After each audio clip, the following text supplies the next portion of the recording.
Hey, what's happening? It's Quinn David Furness. Welcome to Quinn David Furness Presents the Beantown Podcast, or the People's Podcast, as it is generously known around here. One of Baltimore City's top 500 podcasts. How is everyone doing? What's going on? What's happening? January 20th, 2019, already 2/3 of the way through January, and I tell you what, that's totally fine with me. I don't know about other people. January and February to me are 2 months that are just like no one's happy about this. And it's not necessarily like the seasonal affective disorder, or SAD as I like to call it. So I like to shorten things, more efficient coefficients. Big math fan. But it's not even like, oh, the days are short. It's dark, I'm feeling depressed, there's nothing going on. It's just, there's nothing going on, you know? January, what do we got? You start off with a big party, and then you got nothing for like 4.5 weeks, 31 days too. They really stretch it out. It's just cold temperatures, no one's really doing anything. When people are doing things, I'm not invited. I'm not drinking in January. Been doing that a couple of years now. In fact, the first 19 years of my life, I didn't drink in January, and then the next couple of years, I partook. In the last couple of years, I've been off. So most Januaries in my lifetime, I haven't had alcohol. So that's a pretty positive thing. But I don't know about you. It's just, I feel like I don't really have anything to look forward to in January and in February. It's just kind of bland. There's not a lot of color outside. There's just, I don't know. All I do is read applications, and occasionally you get a funny note or something interesting that happens. For instance, I was reading an application the other day, and I was reading this teacher recommendation, and it's this female applicant, and the teacher is female. And I looked up the teacher, and she's married and she has kids, so I don't think there's anything going on here. But in the letter, it says, X student is very attractive and she doesn't even know it, ... That's 3 dots. And I don't know, that just seems like a really weird thing to write in a student's letter of recommendation. I wasn't sure if I was supposed to report that or call someone or FBI watch list. I'm not sure, but for those teachers out there listening to the Beantown podcast, you don't need to hit on the students' attractiveness or hit on the students. It's just not necessarily best practice. So a little advice for your life. I maybe I'm the next John Tesh. We'll see. This is the Beantown podcast. Listener discretion is advised when you are imbibing in this delicacy of a show. Number one, we will occasionally drop some language here and there on the podcast. Number two, this podcast is objectively terrible. Consider yourself forewarned. What's happening? January 20th. Pretty quiet over here. Thank you to friend of the podcast, Edward Kai, for coming on last week to share his thoughts on the best tacos in Tucson. He helped us solve a math problem. So for any of you studying for the GRE out there, I know when my friend Haley, who's also a friend of the podcast, she came on back during the fall tour. You can check that out. But back in the spring, she was studying for the GRE. She had some math questions, and we came on the podcast live, and we attempted them. We never really got to a final answer, but we did our best. But Edward came on. We did math problems, Tucson, love, life, clubbing. Edward told his worst night in college story, so you can go check out all of that stuff on our episode from last week. But this week we are going to the movies, and we are still planning on having a Oscar predictacular Last year we did that with dear friend of the podcast, Ryan Austin Ligon. I think it would be nice to get him back on the podcast to do some Oscar predictions. We got to talk to him. Haven't talked to our friend Ryan Austin Ligon or Kristen English in a while, so we will be reaching out to them soon. Just been busy. Literally, I sit down at work probably like twice a week, and I think, you know what? I haven't talked to Ryan Ligon. The YouTube channel, Reek Entertainment, go check it out. It's been fairly quiet lately. Not dormant, but fairly quiet. I'm not sure what's going on with those guys, so we should check back in with them. We'll try and get them on. But Oscars nominations are coming out on Tuesday morning, so I'm very excited to see that. This year is much less clear-cut in a lot of big categories, especially. In years past, there have been, even before the nominations come out, clear front runners. The pool of 5 nominees for the major awards has been, it's not always solidified, but pretty, everyone kind of knows what it's going to be. This year, it's a little all over the place, particularly Best Picture. They do 9 films now, which is a ton, but there are a couple that are kind of go-tos, and otherwise, it's going to be interesting. So we're going to get to that. My favorite movies of the year, certainly not a best of list because I'm not qualified to make that, but my favorite movies from 2018.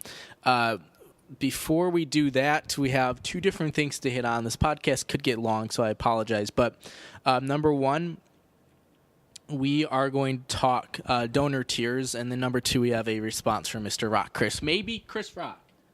Maybe. I reached out to Mr. Chris Rock's agent. Haven't got confirmation that I'm dealing with Chris Rock in these emails from Mr. Rock Chris, but I don't know. Maybe in his community they flip the names. We'll see. But first, let's talk about something very near and dear to my heart. The Pledge Drive Fundraiser is going to be coming up next month in February. Last week, we just kind of did a half-hour period live streaming on YouTube where we were hosting phone calls, all that stuff, Pledge Drive, PBS style. It was a lot of fun. We raised the money that we needed to hit our goals for 2018. So we're back. We're making it bigger, better than ever. We're going to have live performances. We're going to be doing stand-up, and it's all for a good cause. Beantown Podcast, there's going to be special events, periods where I'm matching donations, all that stuff, periods where for every listen we get on an episode, we're going to be donating money triple time. 1 to charity and 1 to the Beantown Podcast, and then 1 your donations. That's 3 different donations all being matched. That's really exciting. So let's talk about donor tiers here first. And as just a reminder, 2019 Pledge Drive, our goal is to raise $235, and I'll tell you exactly where we need that money. We need $120 to run our hosting platform. SoundCloud is where we are hosted. Thank you to our friends there at SoundCloud for hosting us. In order to have unlimited content, infinite content, as our friends Arcade Fire would say, we need to be able to raise $120. That's for the whole year. It's a one-time hit, and then we're good to go. $125, and then we're looking for $115 to start and build a website, beantownpodcast.com. Username is still free at this point, and we're looking to get that solidified. So that's $235 that we're looking to raise. Again, that'll be starting in February. Thank you to those of you, and we already have multiple donations that have come through. Really exciting. But this year, something special, something new that we are introducing as incentives to get the word out, share it with your friends, because we got some special things going on here. So introducing for the first time ever, the Beantown Podcast donor tiers. And I want to put this out there right now. This applies during the Pledge Drive fundraiser in February, but this is also any time if you stumble across the Beantown Podcast and you think, wow, I really like this, I need more content like this in my life. Quinn, you are the internet's leading source in misinformation. Gotta have me into your life, as the Beatles sang. here are different tiers. So for $5, and this isn't monthly. This is a one-time hit. Your paycheck, maybe it's $300,000. You can afford $5 out of it to support community, small business, the arts, and innovation. So for $5, you can become a friend of the podcast. And what you get with that donation is a personalized email thank you from beantownpodcast@yahoo.com. Again, that's Beantown, BEANTOWN podcast @yahoo.com. Maybe even sharing your email with Mr. Rock Chris. I think about that more. That's for $5. Friend of the podcast, personalized email thank you from beantownpodcast@yahoo.com. For $10, it's up in the ante a little bit.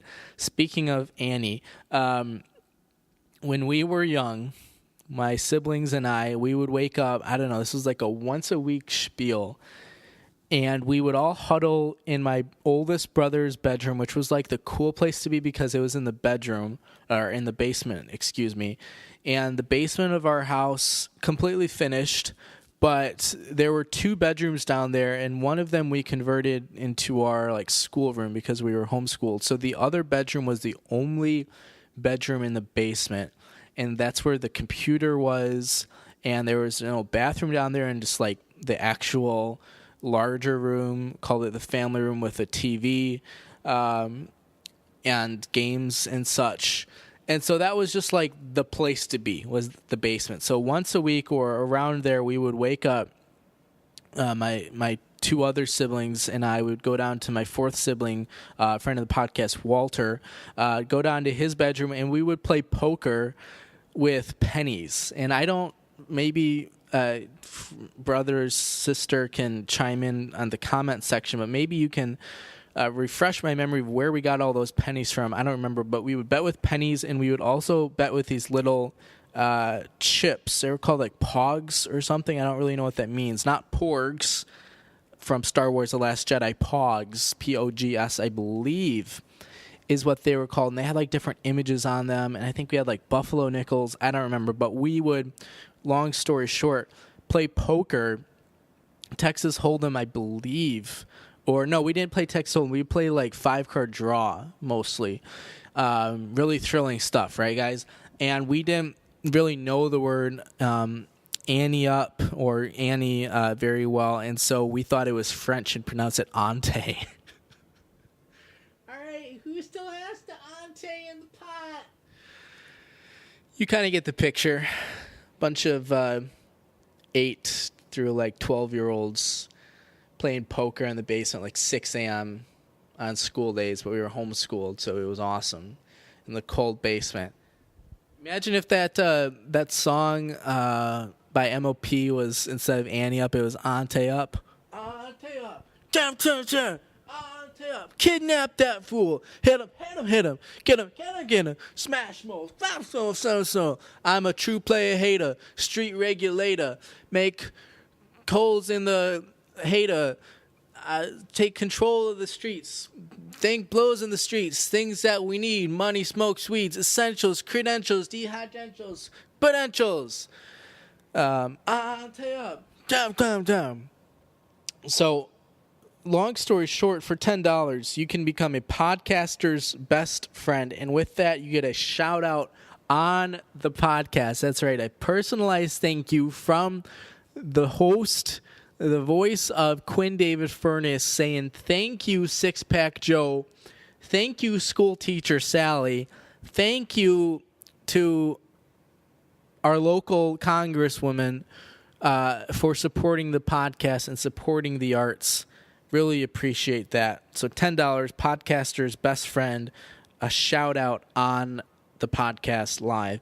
For $20, we're going to ante up the ante again, and we're getting into some serious donor tier ranges here. So for $20, you can become a gold level member. 10 out of 10, Caitlin Ohashi.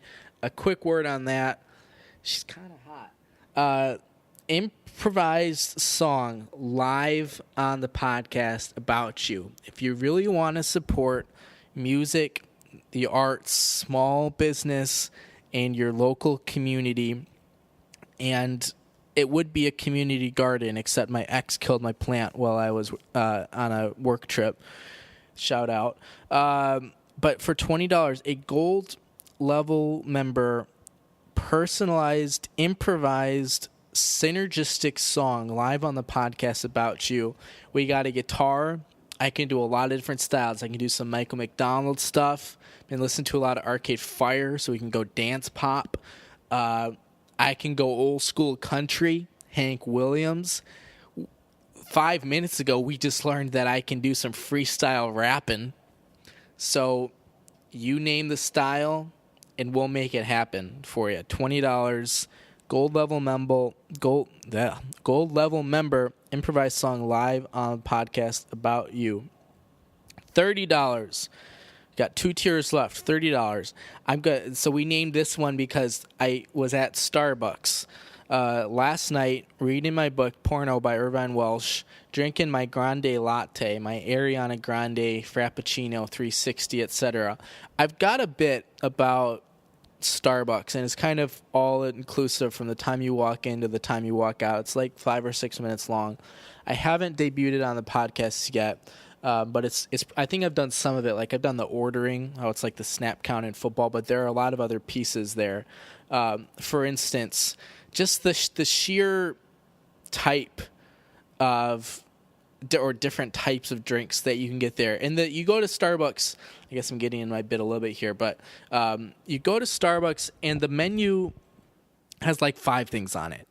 But I'm sitting there reading my book, and I'm listening as people are ordering, and this lady orders, I swear to God, it was like a praline mochaccino or something like that.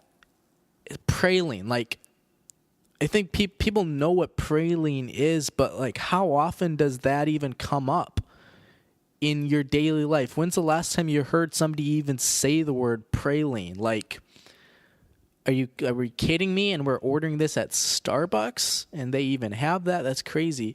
But for $30, you can become a praline sundae member, because who wouldn't want a praline sundae? Honestly, that sounds pretty damn tasty. Here's what you get for $30: an autographed picture of Quinn David Furness. How about that? I'll take the picture. I'll sign it. I'll get it developed at the photo place, although I don't even know if I have one near me. That could be a problem. I'll do the stamps. I'll do the envelopes. I'll mail it off to you, and that'll be that. But that's $30. Praline Sunday member. $50. Oh boy, here we go. The highest level we have for $50, you can become a Topaz Elite member. And frankly, I just like saying Topaz. Topaz. Topaz. Topaz. Live interview on the podcast to discuss a topic of your choosing. And it's no holds barred. It could be raunchy. It could be controversial. It could be a little sexy. Whatever you want. $50 Topaz Elite member, live interview on the podcast to discuss a topic of your choosing. And one other thing I want to say about these donor levels is when you donate, you get the incentive attached to your specific donor tier that you hit with your donation, but you also get to pick one other thing from any donor tier below that you could have as well. So, for instance, if you're a $50 Topaz Elite member, you have 4 other donor tier incentives that you get to choose from. If you are a $10 Podcaster's Best Friend donor, you could also have the $5 donor incentive gift as well, if you so choose. So let's run through those again real quick, and then I'm going to move on to movies here. Actually, I got a letter from Mr. Rock, Chris. So first tier, $5, friend of the podcast. That's a personalized email thank you from beantownpodcast@yahoo.com. $10, podcaster's best friend. That's a shout out on the podcast live episode. You get the picture. $20, gold level member. although maybe I should rename it the Caitlin Ohashi member. Improvised song live on the podcast about you, any style you want. $30. Praline Sunday member. That's an autographed picture of Quinn David Furness, signed, sealed, delivered. I'm yours, literally. And $50, that's a Topaz Elite member, live interview on the podcast to discuss a topic of your choosing. So those are the tiers we're working with. I take checks. I take PayPal. Venmo is the easiest way. I'm at Quinn-Furness. And February is going to be Pledge Drive month. And so we're getting closer to that. But let's move on here. We'll have plenty more episodes to talk about that stuff. 20 minutes in already. Woof. Okay, so we talked about this on the podcast last week, which was our first live episode of 2019, but got an email from a Mr. Rock Chris, who, again, we're not sure exactly if he is Chris Rock, if he's kind of going under like a pseudonym, a fake name, etc. But we thought it was pretty cool. So I'm not going to read the original message, but I do want to read my reply to him. So basically, it was a pretty standard Nigerian prince came into a large sum of money type of email. So he wanted my information. So here's what I replied. Hi, Rock. Great to hear from you. It has been a long and dreary winter here in America, and I could sure use a pick-me-up. I have the information you requested, but first I must ensure you that I am deadly serious when I emphasize the importance of you providing me all this detailed information. Before we can proceed, it is imperative that you give me your information as soon as possible. And then all caps, fill this form bellow, which was a reference to his original email, please, and resend it to me. So I asked for your name, your occupation, your favorite stand-up comedian, your bank routing number, the name of your bank, and who won Super Bowl MVP in Super Bowl 42. And very important questions. Warm regards, Mr. Quinn David Furness, host, best boy of the Beantown podcast. So, we get an email already 4 days ago at 4:11 a.m. in the morning. So you know he means business. But that's like 4 p.m. in Burkina Faso, where he's from. So maybe it's just normal business. But I actually haven't read this, and I didn't even think about this whole email chain until I literally started the episode. I was typing in email credentials to read this for the first time right now, like 5 minutes ago. So let's read it. For the first time, reply from Mr. Rock Chris. So he gets right into it. Not even a Dear Quinn. He says, my age, 56. My occupation, banker. My favorite stand-up comedian, blank. Oh, boy. 3 questions in. Mr. Rock Chris not answering the questions. This is going to be a problem. And we'll send a response, and I'll read it next week. But I'm not going to be able to wire him the money because he's not answering all the questions. So let's continue. It's a very long email. Your bank routing number, it's just a random string of like 10 digits. The name of your bank, Bank of Africa. BOA, Bank of Africa. Okay, so in America, when we say BOA, Bank of America, because we're American, but here we go. Dear friend, I really thank you for your sincere response to the mail which I sent to you concerning this fund transaction. Not a great writer. Kind of got my admissions cap on like I'm reading a Common App essay. First thing I noticed, not a great writer, and he's not answering my questions. So 2 strikes, you're out. To this fund transaction, which belongs to one of our foreign deceased esteemed customer, late Mr. Pool, P-O-U-L, what is that? Lewis Haley. I am the director auditing department of our bank here, and I can assure you that there will be no danger or problem concerning to this transaction as far as you are going to follow all of my instructions and advice. Then this transaction will be 100% free from any risky, okay? Because after the first quarter of our auditing this year, I found out that the rightful owner of this fund of 10.5 million United States dollars, which is lying in a dormant account here in the bank for over 8 years, is dead. I hate when that happens. Please follow this site below. It's a link to something. I'll probably open on my work computer, frankly. The bank had made several attempts to get any of his supposed beneficiary next of kin to him, but to no avail. Later, I was employed to head the auditing department So the bank board of directors has mandated me to look for the bona fide next of kin to the fund with the maximum time limit, or the money will be totally confiscated and returned back to the government treasury as an unclaimed fund. Well, we can't have that. This email's long. With this very reason, I decided to contact you so that I can give you all the directives and vital informations, with an apostrophe, on how you will stand to claim the fund as the bona fide next of kin to the deceased customer for the benefits of you and me. Well, that's very generous of you, Rock. From this moment, what I would like you to do is stand firm and apply to the bank as the next of kin to the deceased customer for the subsequent release and transfer of the fund to your own personal bank account, which you will provide to the bank, while I will be giving you all the guidelines on how you should achieve our objectives for the betterment of both of us. I like what you're saying, Rock. Number one, here we go. Number one, that you will not seat on the money when it is transferred into your account. What does that even mean? What else would I do with it? Number two, that you accept that we are going to work on this project with one mind, hence total trust and loyalty to this project must be guaranteed. With one mind, total trust and loyalty, project guaranteed. Number three, that you must not let anybody to know about this transaction. Those all have question marks after them. You seem to be questioning your own abilities, Mr. Rock, but here we go. We're almost done. This is a mouthful. Here is my proposal. 45% of the money goes to you. 10% for the expenses will join handle together and do the expenses. I'm going to repeat that because it doesn't make any sense. 10% for the expenses will join handle together and do the expenses.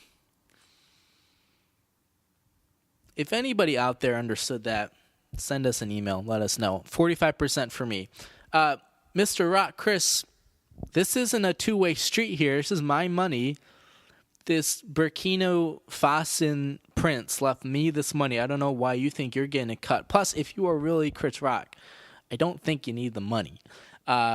Finishing up here, then I will inform you on how to start off immediately in order to facilitate you in the letter you will write to the bank, informing the bank of your intention to have the said sum transferred into your account as his next of kin, including the full bank address. Regards, Mr. Rock Chris, and he lists his phone number. So let's give it a call, see what we get here. It's definitely not an American phone number. Let's see what we got. Speaker. Verizon Wireless, your call cannot be completed as dialed. Please check the number and dial again. Announcement for welcome to Verizon. Well, Mr. Rock Chris, not particularly helpful there, considering that's not a real phone number. So I have questions.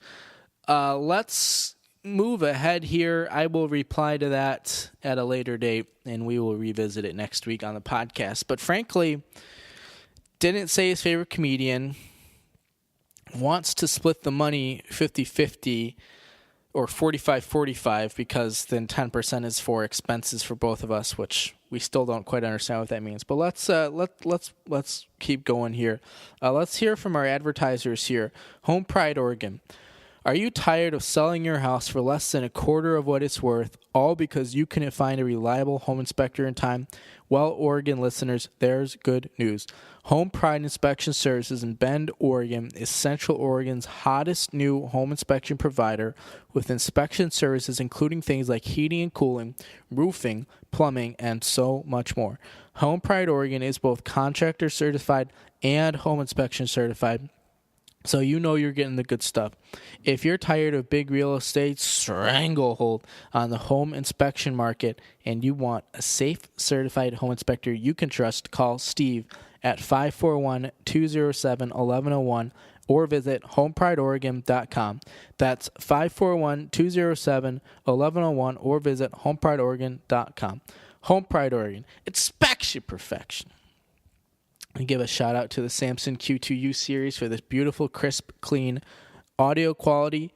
I also want to mention we told the TV Guide story way back in early December when a friend of the podcast, Megan Lundgren, came on to talk about she's our holiday season correspondent, so all things holidays, and we did some palindromes as well. But I mentioned that I, using my Spirit Reward miles, bought I didn't really have to buy it, received a free subscription of TV Guide for this year. I will say I haven't received the TV Guide yet. A little disappointing. Starting to wonder if this whole thing was a scam orchestrated by Mr. Rock Chris. Unclear.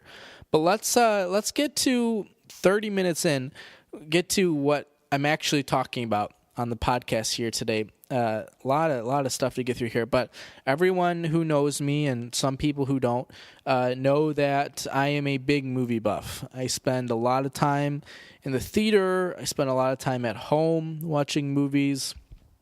One of my favorite things to do, one of our culture's most powerful ways of expressing ideas, thoughts, themes, stories, people, etc.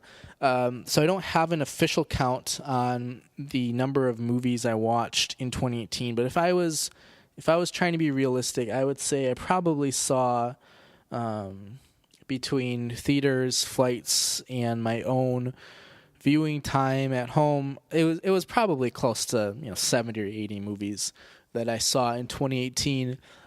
Big fan. I started the year off with MoviePass back in its glory days. We're talking $9.95 a month, unlimited movies, one per day, no restrictions on new releases, no restrictions on anything. You just use it for whatever. See movie multiple times, which I took advantage of to see things like Shape of Water a couple times. I saw Lady Bird a couple times. Call Me by Your Name I saw thrice, I believe. So anyways, everything was going fine with that until you know what happens. Spring rolls around, MoviePass runs out of money. I stuck around with him until it was like mid to late summer is when I finally jumped off the bandwagon. I cut MoviePass. Actually, it wasn't until like early mid-fall, I think, until I actually canceled. But I wasn't using it very much because they changed their plan on you. Now I'm with Cinema,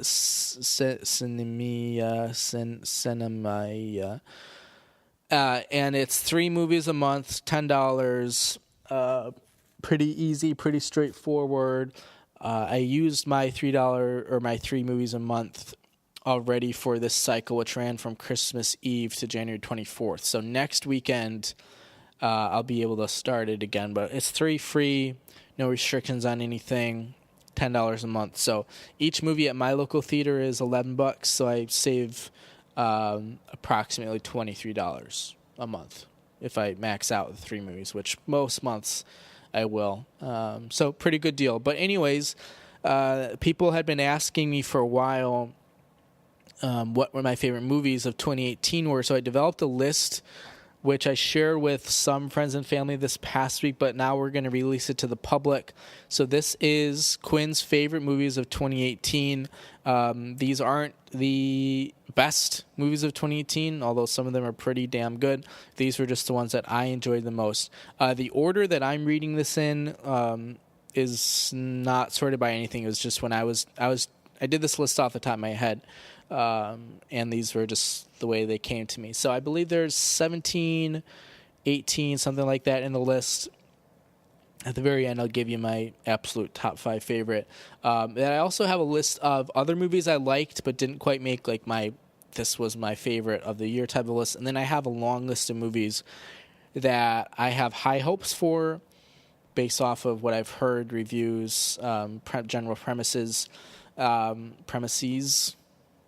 I don't know, octopuses, octopi, yada, yada, yada.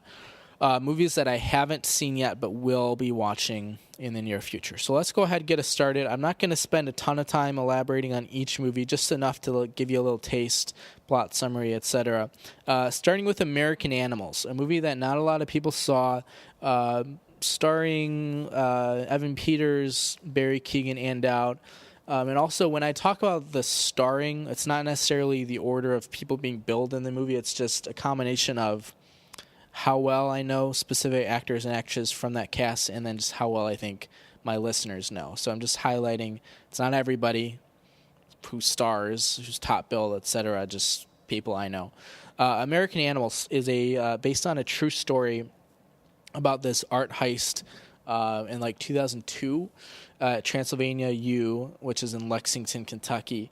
But it's basically these 4 college kids, and it's a really good commentary on kind of white privilege a little bit, but also just like complacency, how our lives defined, what gives us meaning, what gives us purpose.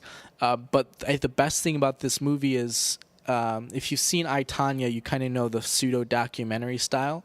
They do this with American Animals, but they actually get the real guys who committed the crime to like do interviews, and it's just really fascinating. It was kind of a controversial movie. Some people thought it was really cool that these guys are finally getting their story told. Other people were like criticizing it because why should these guys get their story highlighted? A bunch of punk white kids, white privileged college kids, etc. But I loved it.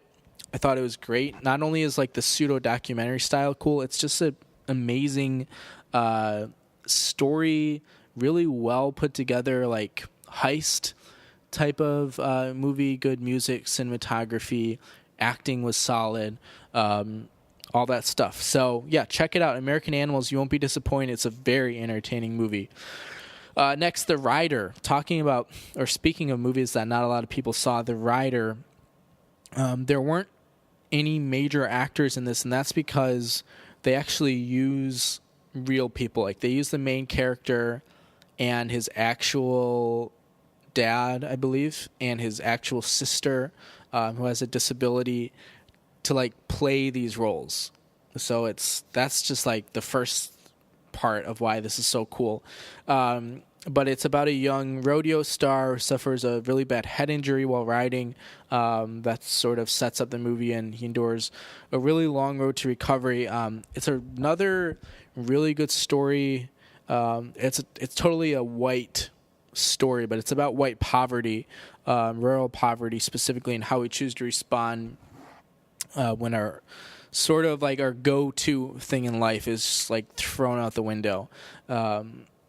You think about, if you were trained in one specific area, or you've invested all of your time, all of your energy, all your just everything into like one specific thing, then all of a sudden, and you're still like just barely scraping by in life and financially, and then that one thing is taken away from you. How are you going to respond? So it's an amazing indie film. I think like 17 people saw it. But if you get the chance, if you're looking for a really good story, really good social commentary, and just maybe you're looking for a cowboy movie, The Rider, really good. One that a lot more people saw, Sorry to Bother You, another kind of controversial pick here, but Keith Stanfield, Tessa Thompson, Terry Crews, Danny Glover, Stephen Yeun, Armie Hammer, of course, the voices of Steve Buscemi and... who is it? David Cross. That's right. It's an absurd comedy, kind of drama here and there, but more so comedy about a young African-American kind of nobody who gets a telemarketer job, and he learns to adopt a white accent in order to succeed at his job. He sort of climbs the ladder really quickly, and it gets him in a position where he has to balance his identities between like this new corporate position and his old friends who are kind of bottom feeders. Really good race commentary. Is the first movie by Boots Riley, and kind of like Get Out from 2017. Sorry to Bother You in 2018. Just like a pretty amazing home run for a directorial debut. This movie is far from perfect, but it's pretty damn entertaining. Great race commentary, really good writing. I will say the third act, and I've seen the movie multiple times. The first time you watch it, the third act is going to throw you for an absolute loop, and you might be like upset, angry, disappointed. I know I walked out of the theater after seeing it the first time, and I was just like, man, I'm gonna give this time to marinate and think about it. But that I really struggle with that third act, and to this day, you know, half a year after seeing it for the first time, I feel similarly. But just the overall emotional extreme of my initial response, or the way it impacted me, has been softened a bit. So it's still a little out there. It gets a little fantastical, a little bit too much for me. But Armie Hammer, one of my favorite actors, like, he can go from his role in The Social Network, Winklevoss twins, absolute dicks, to Call Me by Your Name, who is just like amazing. You love this guy. To back to Dick Person in Sorry to Bother You, plays an amazing villain. I love me some Armie Hammer. Check it out. Sorry to Bother You. Let's keep moving ahead here. First Reformed, Paul Schrader, guy who has written a lot of Scorsese movies, Raging Bull, Taxi Driver, Gangs of New York, maybe.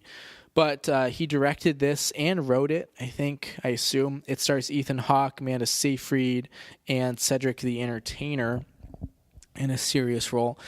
This is a drama, obviously. Weaves together complex faith, morality, but also environmental and, of course, religious themes. It's set against the backdrop of this upstate New York church, like more of a... It's this tiny little church, and it's more of like a tourist attraction, albeit a pretty lame one, than like an actual church. There's like 8 people coming to church on Sundays, etc. It's pretty abstract, and it can be kind of difficult to understand everything on the first watch, and it definitely doesn't go the way you think it's going to go. Kind of like Sorry to Bother You. In the third act, it gets really... Not quite as absurd as Sorry to Bother You does, but very much like it takes the world that was built in the first kind of half of the movie, and it just kind of, it doesn't disregard it because it's still set in that world, but it really changes it quite a bit, and just everything gets a little distorted, and it definitely didn't go the way I thought it was going to go. And again, complex themes. This is one you'll watch and you'll think like, I don't know if that was a really good movie or if it was actually kind of shitty, but I think the more you let it marinate, I think the more you'll appreciate it. So, and I will watch anything with Ethan Hawke, one of my favorite actors. That guy's going to get an Oscar one of these days. It's not going to be for this role, partially because A24 just chose to release it in like May, I think is when it came out, or June. And I don't know. It's like, I don't know a ton about film production or release dates or release rights, all that stuff, but it is always kind of interesting to me when you have movies, and First Reformed is a great example of that, where it's like, I really feel like if this came out in December, like, it's got a great chance of maybe Best Picture, maybe Best Director, maybe Best Original Screenplay, but like definitely Best Actor. And now Ethan Hawke is like fringe Best Actor potential nomination when he was great in this role. So we'll see what happens there. Next one, oh boy, very excited. Mission Impossible Fallout. So the 6th one in the series.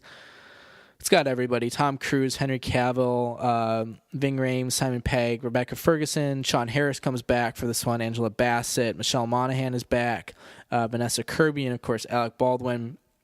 This is the only blockbuster I have on the list. This movie was fascinating because we all went in kind of thinking we knew what we were going to get. So 1's the classic. 2 is still solid, but just kind of like didn't have a ton of identity. 3 was sort of a comeback, but also kind of an individual movie in its own right. And it was really good because it finally had not finally, number 1 had Jon Voight, but Philip Seymour Hoffman was so good as the villain in number 3. Number 4 was like the official, okay, Mission Impossible is back. This is awesome. The Burj Khalifa sequence, classic. And then number 5, Rogue Nation, was interesting because it was also really good, but kind of just like not a repeat, but very similar style formula to number 4, which you don't blame because 4 was such like we're back, this is a big franchise again type of thing.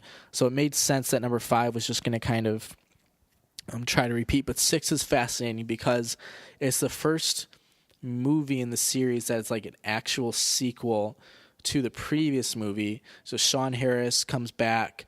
And I think we all just went in kind of being like, okay, it's probably going to be good, but I think we know what to expect from Mission Impossible at this point. Probably going to be similar to 4 and 5 because that's the formula of Mission Impossible now.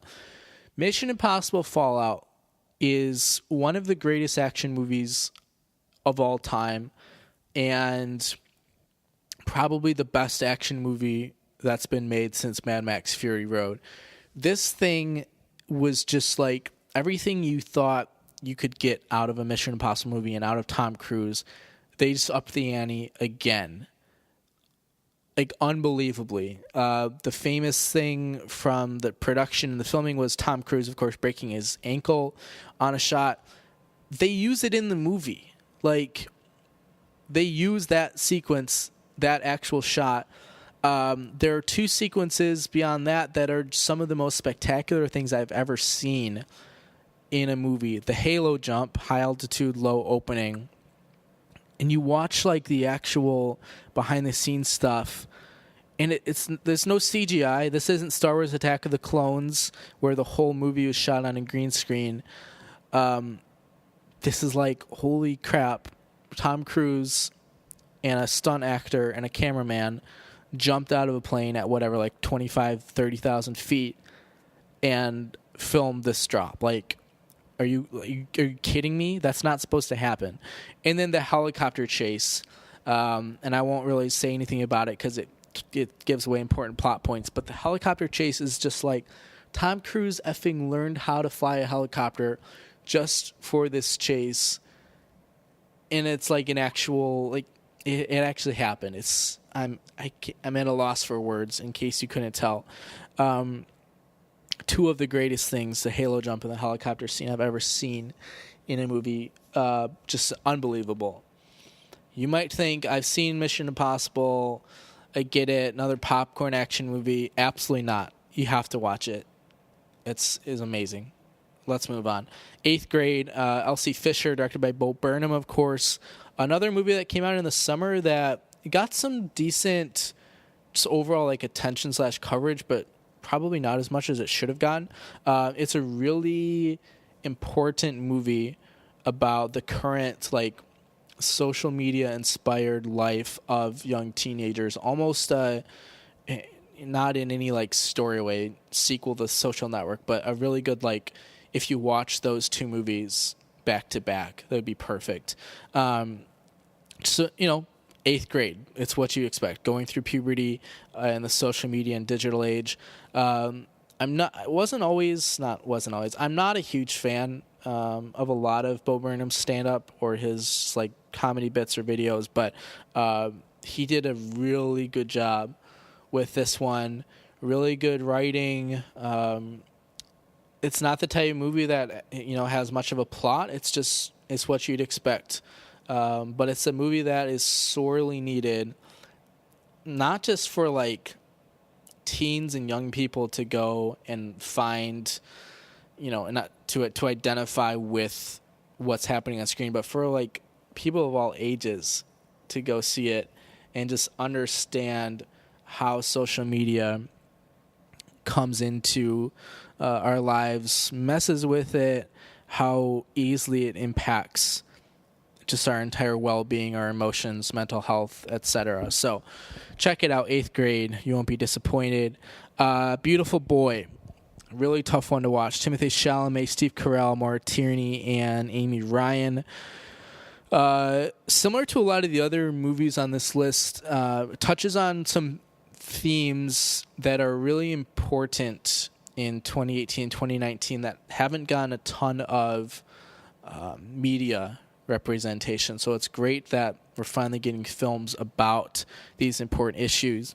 If you don't know right now, if you don't know by now, Beautiful Boy is about opioid crisis, drug addiction in general. Another movie about white America, sort of lower middle class, but based on 2 true memoirs written by Nick Sheff and his dad David Sheff, is it, I think? But, of course, it's Steve Carell, Timothée Chalamet, father, son. That's enough for hopefully anyone to see a movie right there. Really good acting, but just really tough to watch at times, as you would expect a movie about drug addiction to be. But Timothée Chalamet was able to follow up Call Me by Your Name with another really strong performance. So this kid is definitely not just a one-hit wonder, although he was pretty good in Lady Bird as well. But Beautiful Boy, great movie about drug addiction. True as well. Boy Erased, another true memoir. This is directed by Joel Edgerton. He stars in it, of course, Lucas Hedges, Nicole Kidman, Russell Crowe, Troye Sivan, who I didn't know much about before watching this movie, but I've listened to some of his music, and I kind of like this kid. Flea is in it as well, and I didn't know going into the movie that Flea was going to be in it until I actually saw him show up, and I was sitting next to my brother, and I was like, that's Flea, who's done some acting, but not a ton. If another story that I think most people know about by now, but Boy Erased is about conversion therapy. It takes place in Arkansas, I believe is where it's set. Arkansas, Texas, Louisiana, like down in that part of the country that's not technically the South, but basically the South. But it's also, of course, based on a true story. A really good glimpse into conversion therapy. They do a good job of kind of staying true to what it was actually like. It's a really another, like Beautiful Boy, kind of hard to watch movie that's going to make you really upset at times. Not necessarily a feel-good movie, but it does end on a happier note than a lot of these sort of sad, melancholy movies from 2018.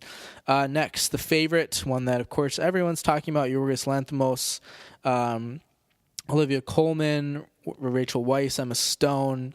That is a powerhouse of acting right there. I still don't know exactly how I feel about Lanthimos, and apologies if I'm not pronouncing his name right. He's a Greek director, but he's done things like Dogtooth, which is a movie I had to watch for a college film philosophy class. If you don't know, just watch the trailer. That will give you like 10% of the intensity of the movie. It's a movie I'm not going to watch again. It's too much for me. I also did The Lobster, which I think is more well-known than Dogtooth. John C. Reilly, Colin Farrell. Who else is in that movie? I don't remember. Somebody else famous. But this is The Favorite. This is by far his most tame movie in that it thankfully just takes on different themes than what he usually takes on. So there's nothing about it that's like super disturbing to watch. It's period comedy drama sort. It's all about power struggle, and that's pretty much what it is. But of course, when you have three amazing actresses like that, I could watch anything with any of those three actresses. It's not plot oriented. It's kind of slow. It's mostly in the dialogue, but society, power, cattiness, really good music too. And I'm a little bit biased because the movie ends with the second movement from Schubert's Sonata in B-flat major. Is one of the last three that he wrote, I believe. But this is a slow movement. It plays over like the last 8 minutes on repeat of the movie.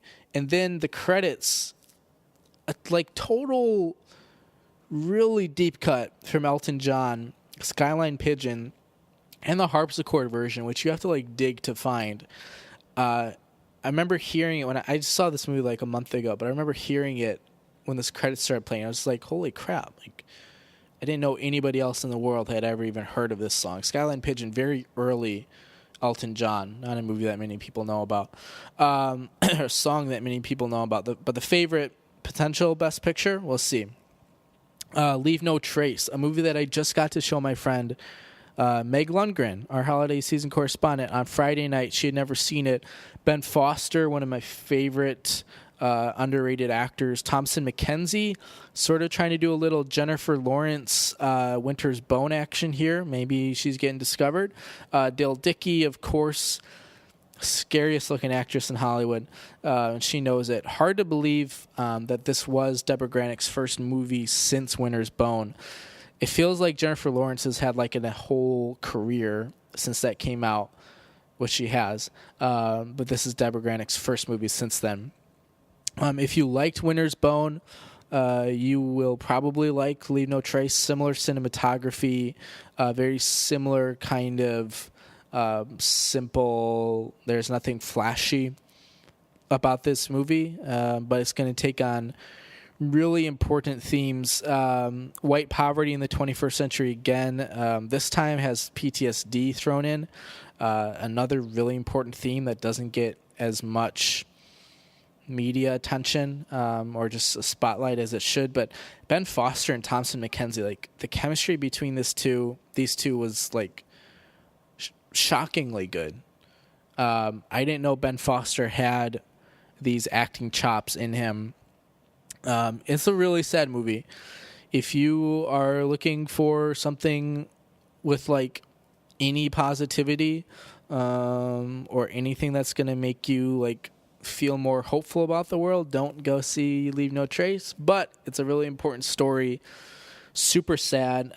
It's worth noting that Leave No Trace is the second most reviewed film to hold an approval rating of 100% on Rotten Tomatoes. Number one is Paddington 2. Enough said. Popular vote one here, If Beale Street Could Talk, one that everyone knows about. Stephen James. I don't know if it's Stephen or Stefan. I don't know. I think it's Stephen. Kiki Lane, of course, Regina King, among some others. James Baldwin novel made into a movie, Can Do No Wrong. There might have... I'm sure there have been other Baldwin novels made into movies, but nothing quite like this mainstream. Barry Jenkins, who directed Moonlight, won Best Picture, of course. It was very good. Takes on... It's not like the traditional James Baldwin novel themes, because I don't know, depends on who you ask. When I think of James Baldwin, of course, set against African American backdrop, but I'm thinking more of like Harlem. Sure, there's racial tension thrown in, but more like bisexual, literary musicians, poets, that sort of thing. This one doesn't really tackle the sexuality aspect at all, nor does it really tackle like the artist's life. It's much more of just a pure race movie, but that doesn't diminish it in any way. If you thought race relations in the U.S., even in like a very cosmopolitan city like New York, got better after MLK, Malcolm X, watch this. It's a story that needs to be told. It's set in the early 70s, I think. Harlem, classic Baldwin stuff. It's great. If Beale Street Could Talk. Moving on here. Mountain. I won't spend a ton of time talking about this one, but I do just want to mention it. I saw this on a whim back when I still had MoviePass with like no clue of what was going on or what was going to be going on.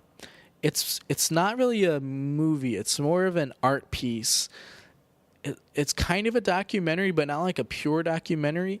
There's a narration by Willem Dafoe that plays over like this is like a 1 hour movie, and it's just like video footage from planes, drones, helicopters of mountains, and then people doing like mountain related activities, rock climbing, skiing, snowboarding, mountain biking, freestyle, etc. But it's so cool because there's this symphony that plays over the whole thing, and then a Willem Dafoe narration, but it's not like in this mountain is in this region, and here you can see the skiers. It's like he's reading a poem, and I'm not sure who wrote it, but it's absolutely beautiful. And it's just like an hour-long art piece, and it's just like, it's really cool. I don't know. If you're just looking for something different, but really visually stunning to watch, absolutely check this out. It's just called Mountain. It's very simple, but I loved it. I thought it was very well done. Mid-90s, Jonah Hill wrote it, directed it. Sonny Soljet, Catherine Waterston, and Lucas Hedges plays as a dick older brother. Very, to me, reminiscent style-wise of Florida Project, in that this is sort of just a slice of life. There's no big plot. There's no big culminating climactic event. It's just kind of, again, white poverty. Not rural. It takes place in L.A., but not like downtown Hollywood, like far out skateboarder scene. Not a ton going on. Kind of looks like Florida Project a little bit. But it's just sort of an autobiographical Jonah Hill thing about growing up in the early mid-90s, finding your community, what to do when like your mom's checked out and she works full-time, your older brother's a dick and bullies you. Like, who are you going to turn to for your community? Really good nostalgic coming-of-age film.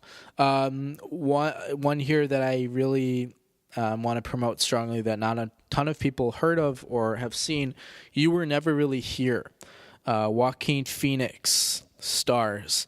This is kind of like John Wick mixed with Taken, mixed with Joaquin Phoenix, mixed with PTSD. So the second movie on this list dealing with PTSD. It's really violent, very intense, and it's short. It's 90 minutes, but it's basically just Joaquin Phoenix and this girl he rescues, basically taking on the world.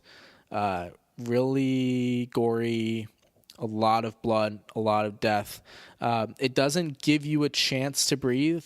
So kind of like the opposite of Mountain. If you're watching Mountain, you're just like relaxed, like chill.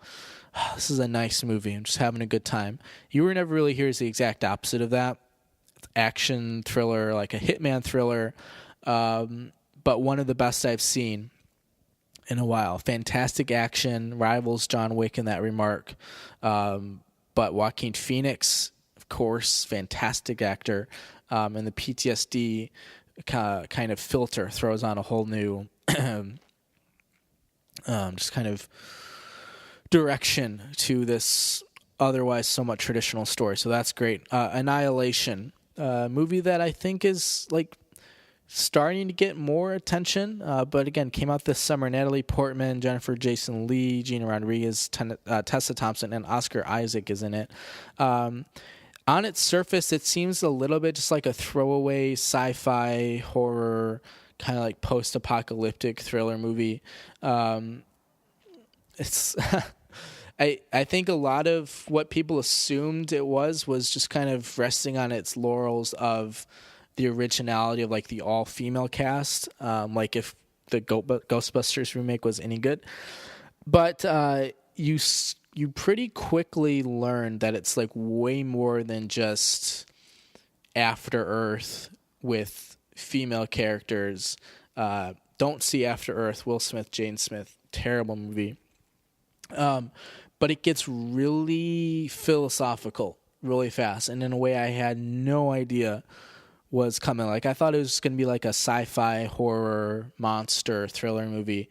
It turns out to be like a movie you would watch in a college philosophy film philosophy class. So kind of like First Reformed, you probably don't get all of it just by watching it one time, but it's pretty deep. And it's the type of movie that's great because there's so many interpretations of what's going on and what it means. So watch Annihilation. Really good movie. We are almost done here, I promise. Whew, long episode. One of my longest. Thoroughbreds. Olivia Cooke. Oh, my dream. I love Olivia Cooke. What an absolute cutie. Anna Taylor-Joy. Anton Yelchin. Last movie before he passed, of course, the Star Trek character.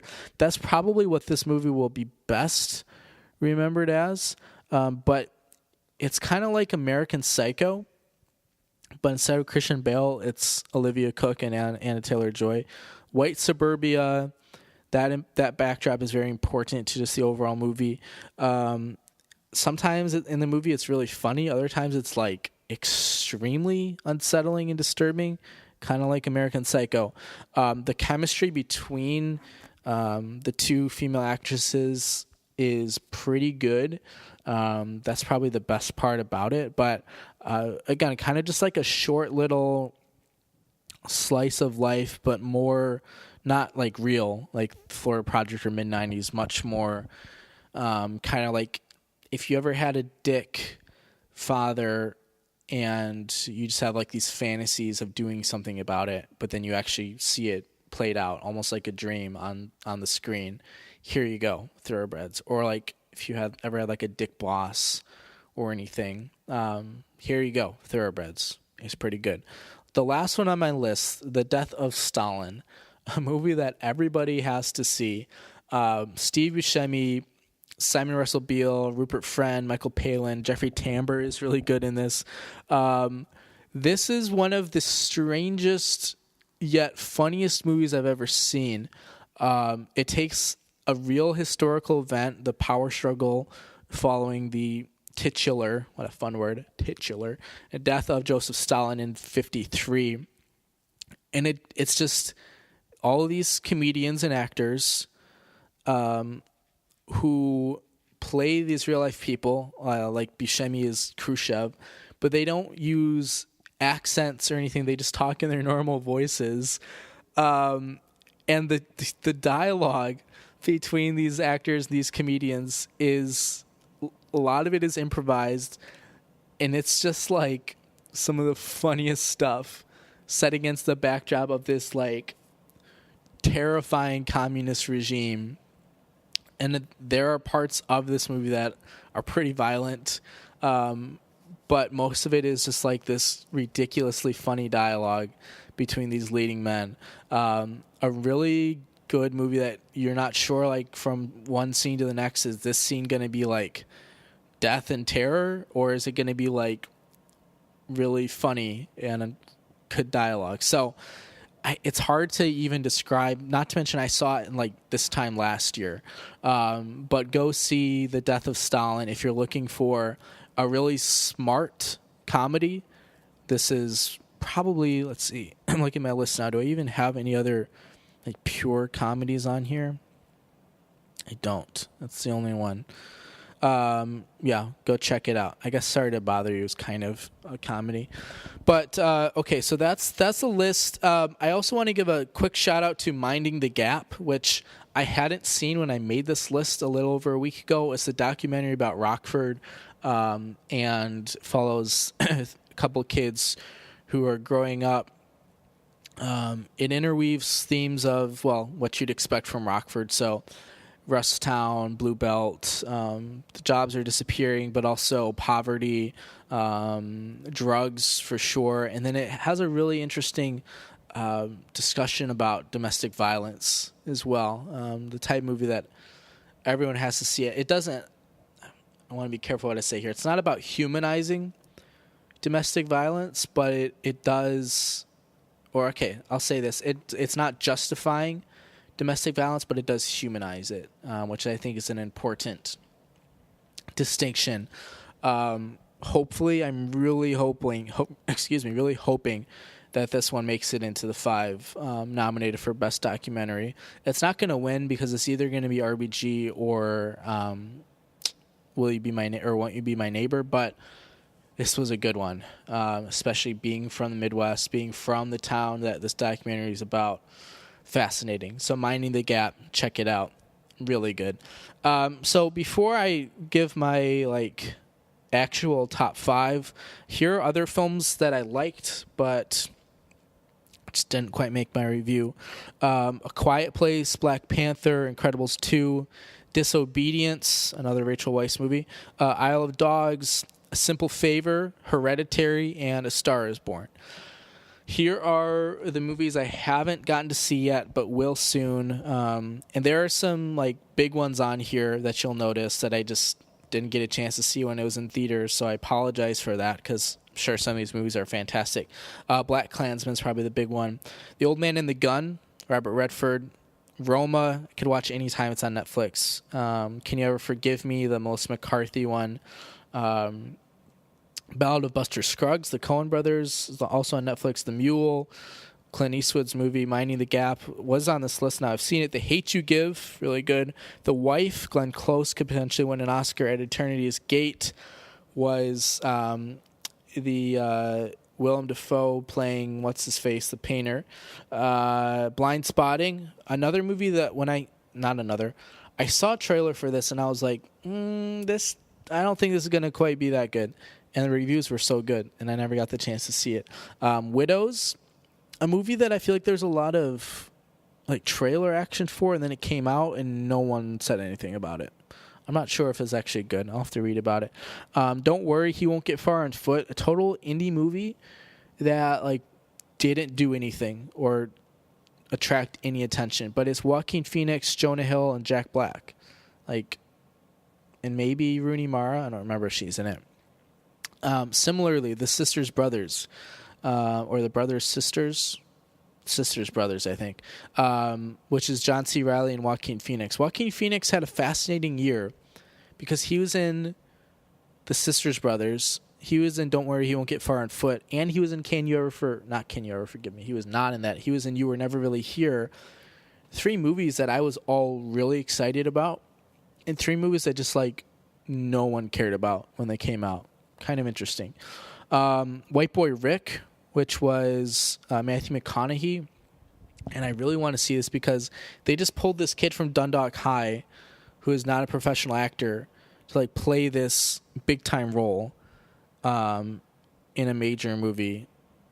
And I don't know, that's enough for me to want to see it. I'll also see anything with Matthew McConaughey. First Man is another big one I didn't get to see, although I don't love Ryan Gosling.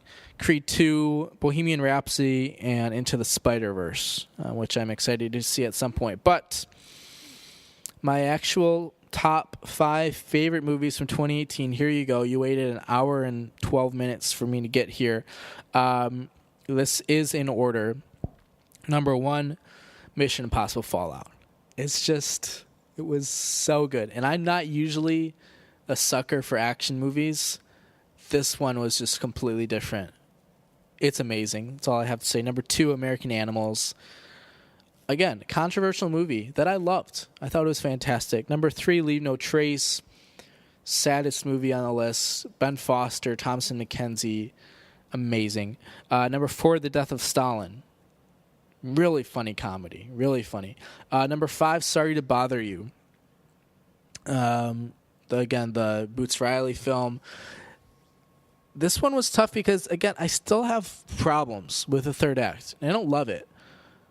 But it was just such an original concept, and the acting was so fun that I had to put it on my list because I want people to see it. 2 honorable mentions. You Were Never Really Here, partially just because I feel like no one's seen that movie, and it was so well done. And then also First Reformed. Pretty out there third act, but Ethan Hawke, Amanda Seyfried, Cedric the Entertainer, really good themes, really important movie to see. So yeah, there you have it. I've been talking a lot. I'm out of energy. I'm out of breath. I gotta hydrate. Yeah, we covered a lot of ground on this podcast. This was a lengthy episode. We talked about donor tiers. We read a letter from Mr. Rock Chris, who's maybe Chris Rock. And then we talked a lot about movies. Again, this was not our Oscars special. We'll get to that next month at some point. Try to get Ryan Austin Lincoln back on the podcast, make some predictions. But, yeah, so if you ever wanted to know what I thought about 2018 movies, there's a little snippet. I could talk for another 5 hours, but we will leave it at that. So, as a reminder, if you have any thoughts, comments, grievances, concerns, expletives, let us know. We are on Facebook. We're on Twitter at BeantownCast. Email beantownpodcast@yahoo.com. That's Beantown, BEANT, podcast at yahoo.com. We are on Google Play, iTunes, Apple Podcasts, Spotify, Stitcher, Player FM, SoundCloud. Not on CastBox yet because I have to manually do that. I don't really want to. YouTube, other places, wherever you listen to your podcasts, unless we are somewhere where your podcasts or where my podcast is not, you can find us there.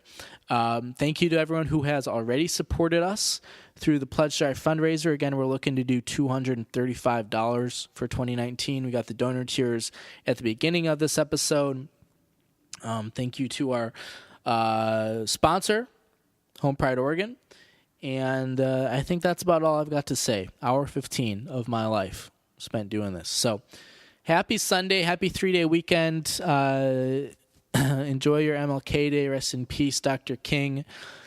And I think that's about all I got for you. So this has been Quinn David Furness coming to you live from 817 St. Paul Street with the Beantown Podcast, the People's Podcast, one of Baltimore City's top 500 podcasts. Don't forget to use the hashtag Friends of the Podcast when you are talking about us on social media. So, for the Beantown Podcast, this is Quinn David Furness signing off. Everyone have a fun, safe week, and we will check in on you next time.